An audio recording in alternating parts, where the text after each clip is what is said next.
Pijao Editores presenta Nuestra Cultura. Le damos la bienvenida a este 2020 recordando las entrevistas más vistas en nuestras redes sociales de la primera temporada de Nuestra Cultura TV. Pero dejamos los avances a ver qué tenemos para este programa.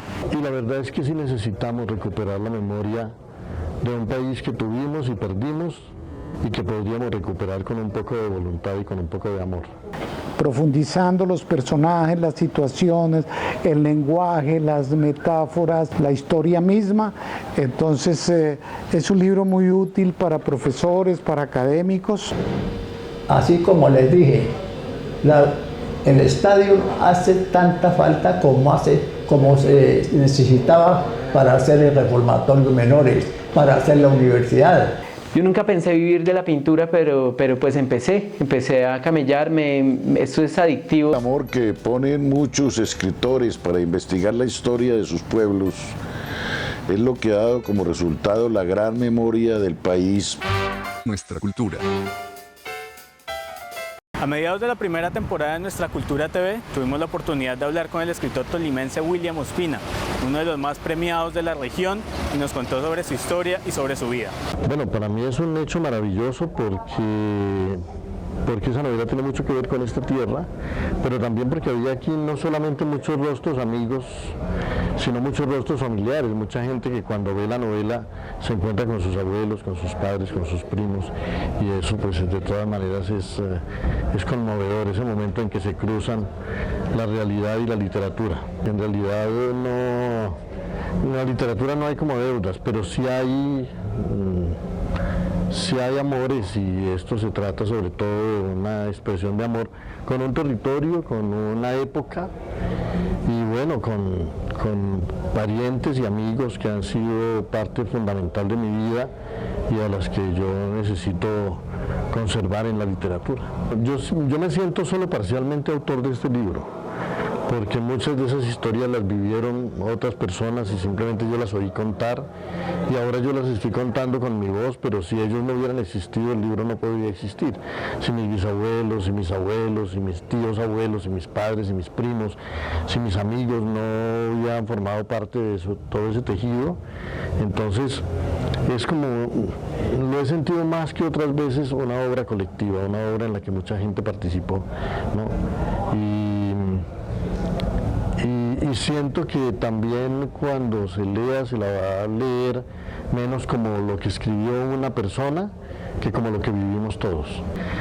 Generalmente en la literatura yo siempre he hablado de otros tiempos y de otras regiones del mundo, y no he hablado de hechos tan personales y tan familiares, de manera que ha significado también un aprendizaje, porque aprender a nombrar lo cercano es más difícil que aprender a nombrar lo lejano.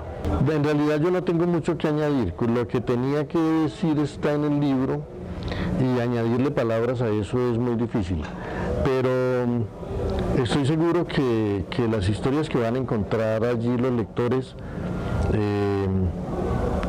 son no solamente el relato de una familia o el relato de una época, inclusive de un país, sino unas preguntas sobre la condición humana, sobre qué nos hace ser laboriosos, qué nos hace buscar en lo desconocido, qué nos hace movernos de la tierra donde vivimos hacia otras tierras, qué es lo que mueve a la humanidad a buscar un sitio donde vivir, donde ver crecer a sus hijos, donde tener sus tumbas y donde arrullar sus sueños.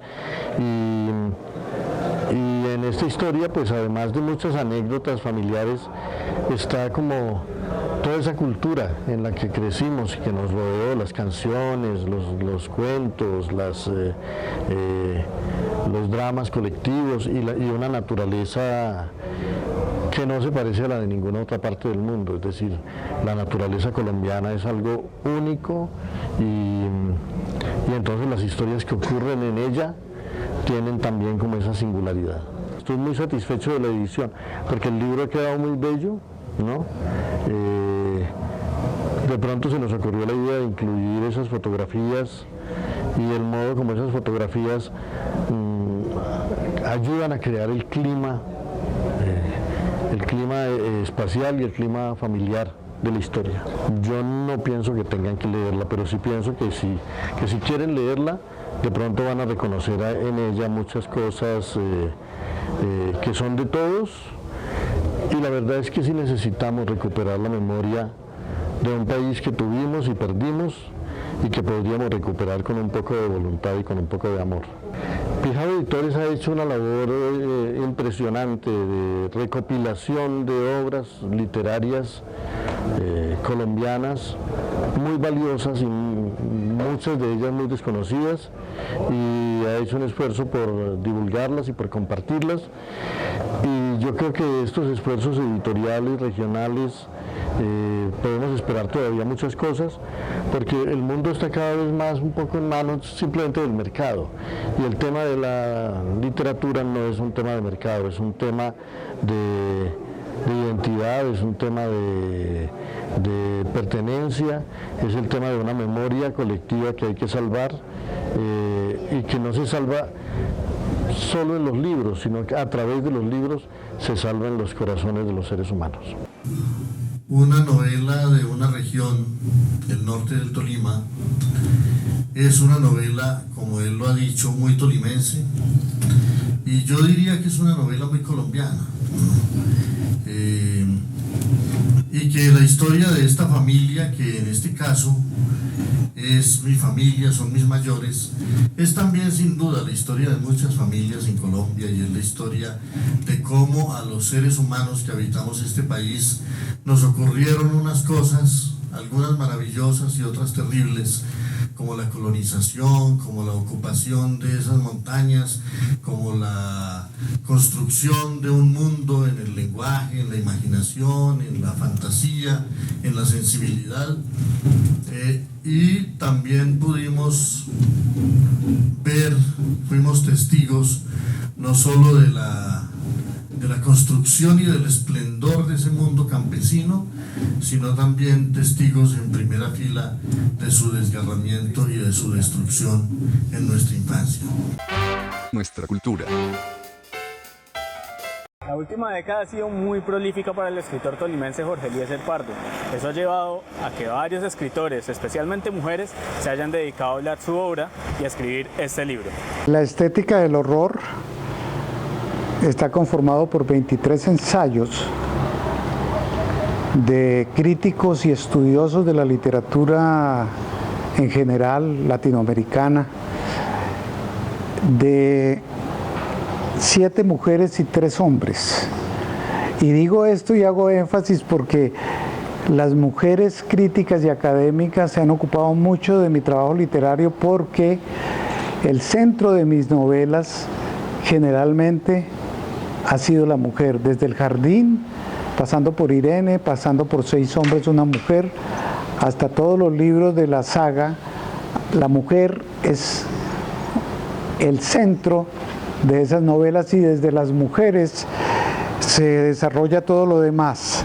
Este libro nació en un reportaje que me hiciera Ángela Pérez, periodista de Radio Francia Internacional, que en el lanzamiento de Los Velos de la Memoria en París me hizo un reportaje de muy buena calidad y muy inteligente en sus preguntas, en donde ella escribió un ensayo sobre cómo es posible que esta realidad nuestra de violencia tenga una estética, es decir, cómo se puede contar esa historia de nuestras masacres, de nuestras persecuciones, de todo lo que se nos ha pasado, con una estética poética, una estética simbólica.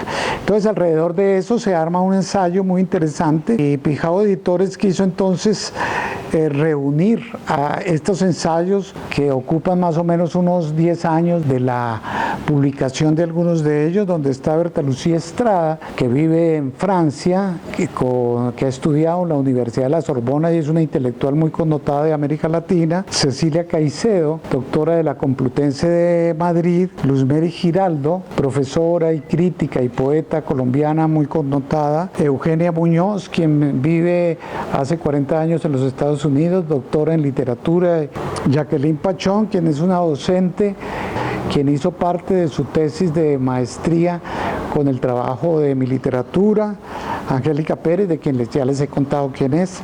Luz Estela Millán, creo que una de las más destacadas periodistas culturales de Colombia, quien trabaja en la Radio Nacional UN Radio.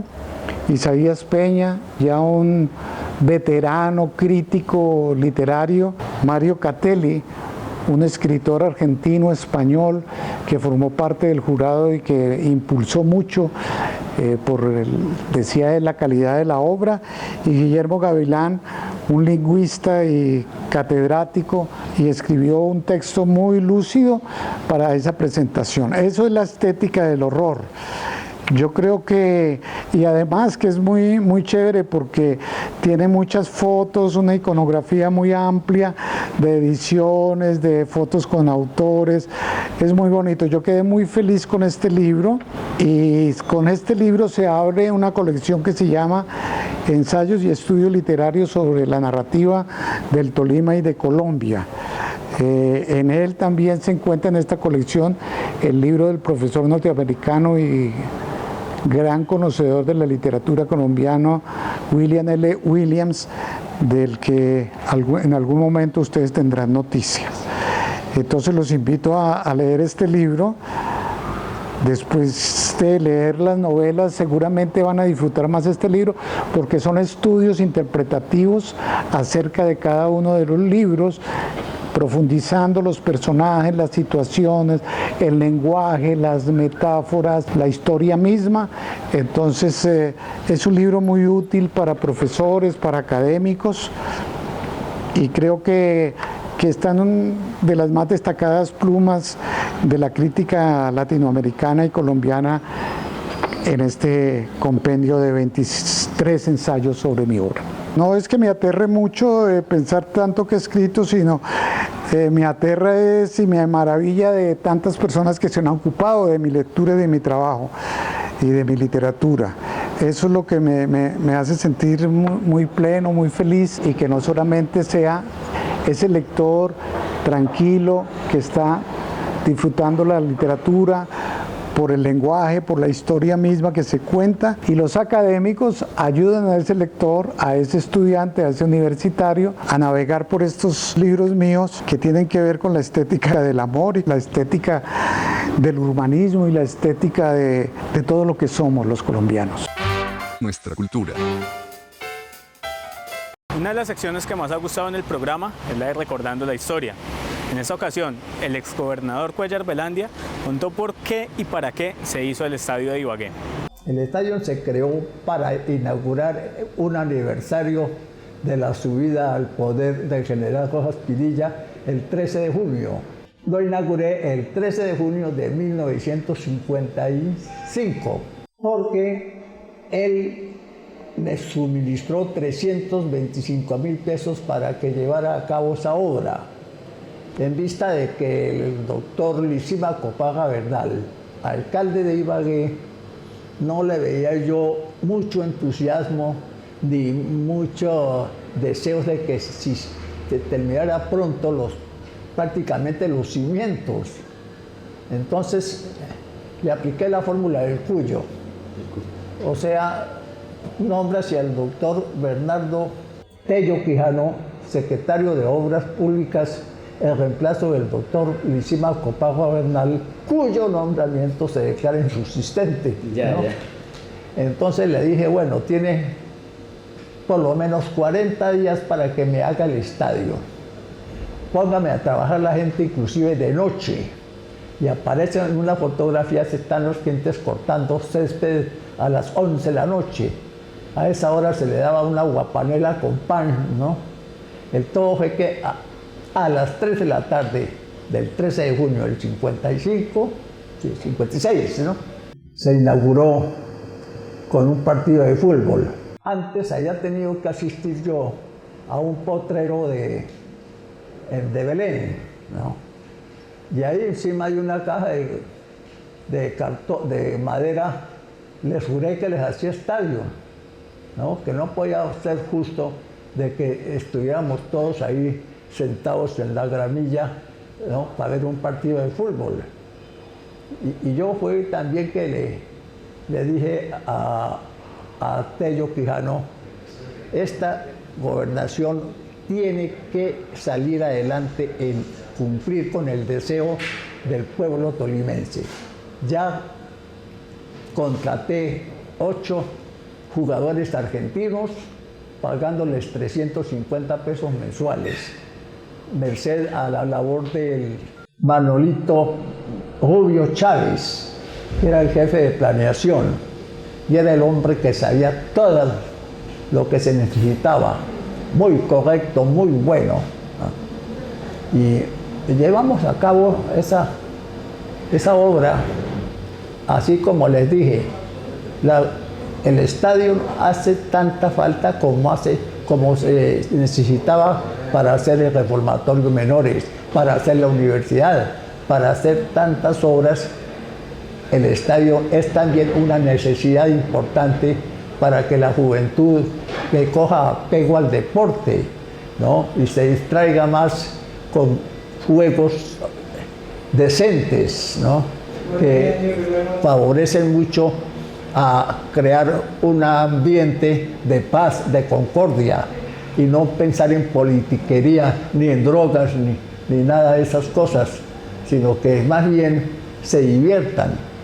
Y eso fue un deseo que me di el gusto de decirlo cuando inauguré el estadio con el general Deogracia Fonseca, que después fue miembro de la Junta Militar.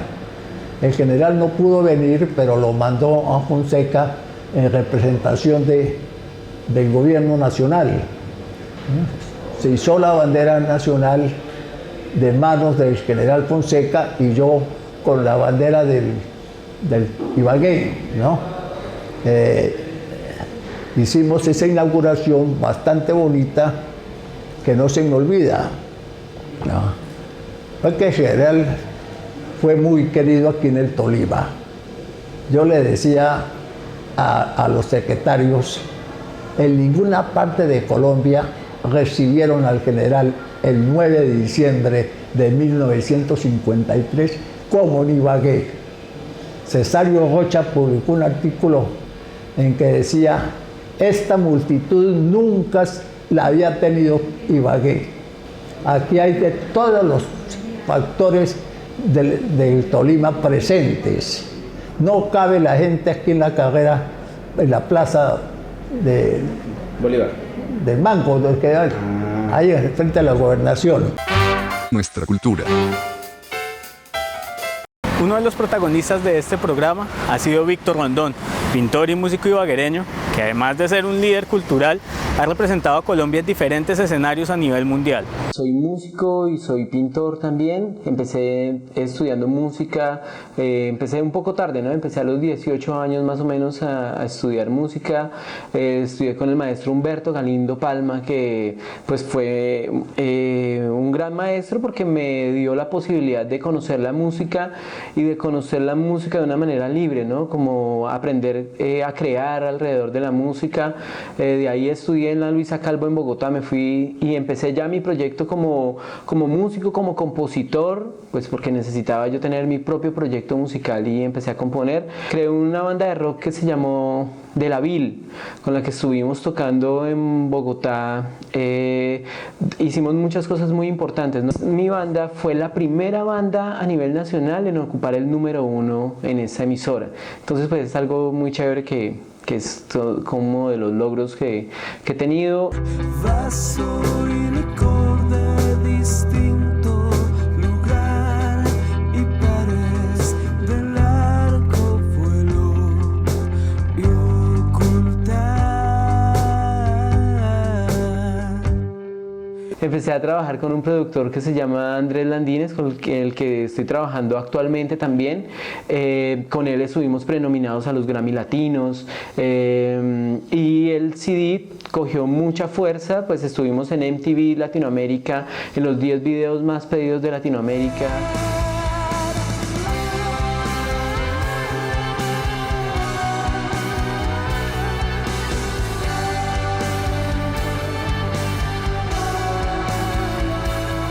Estuve en un reality de bandas de rock de Latinoamérica que se llamó Motor Rocker Band Latinoamérica. Nos escogieron acá en Colombia La historia es un poquitico más larguita, pero bueno, hay un guitarrista muy importante a nivel mundial que se llama Joe Satriani.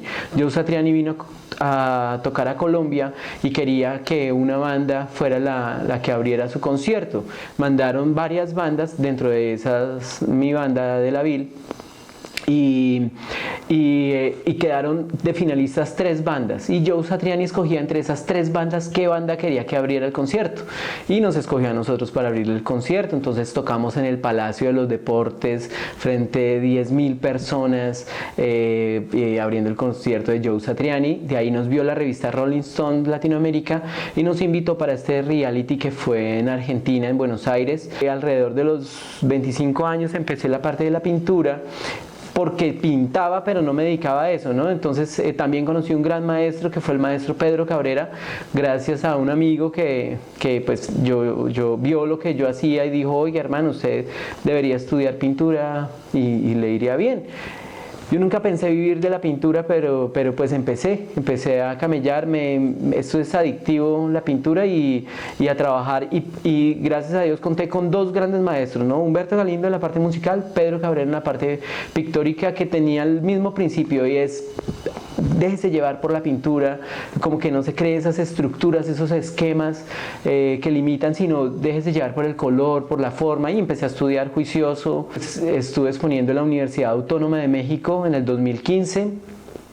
Pues una exposición individual, que eso es algo muy importante pues para uno de artista, tener exposiciones individuales y en otro país que la gente diga que quieren ver lo que uno hace, pues es importante. Con la OMAI, Organización Mundial de Artistas Integrados, estuvimos exponiendo en Argentina y en Chile. Eso fue un premio que nos ganamos acá con la alcaldía de Ibagué, con los proyectos de estímulos de gira internacional, y entonces estuvimos exponiendo allá. Ese cuadro lo estoy haciendo hasta ahora, pues es que hay cuadros que salen fácil y hay cuadros que no salen tan fácil, pero esto es precisamente, quería hablar un poquitico de lo que es la música y la pintura, y como uno de los intereses ha sido como mezclar esas 2 expresiones, ¿no? La parte de la música y la pintura, llevar cuadros allá y tocar y mostrar que a la larga son lenguajes, el arte es un lenguaje, ¿no? Y entonces como lenguaje pues está el lenguaje pictórico y está el lenguaje sonoro también, y la idea es como poderlos relacionar y mostrar esa manera de ver el mundo. Nuestra cultura. En nuestra cultura, los autores comentan sobre las obras de sus colegas. La pasión y el amor que ponen muchos escritores para investigar la historia de sus pueblos es lo que ha dado como resultado la gran memoria del país, pero en este caso la del Tolima, cuyos 46 municipios, buena parte están huérfanos de conocer nosotros las huellas que dejaron sus fundadores, las costumbres y sus tradiciones.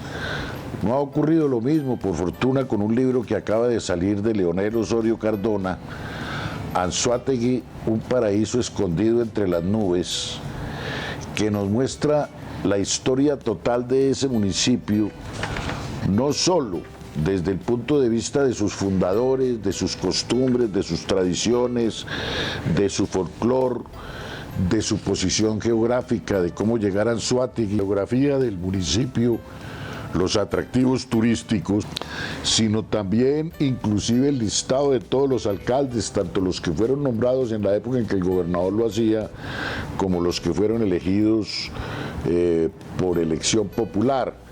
Los personajes, la religión, la cultura, las celebraciones, las ferias y las fiestas, las costumbres y las preferencias musicales, los deportes, la economía, lo que fue el periodo de la violencia y la política, los recursos naturales y algo más.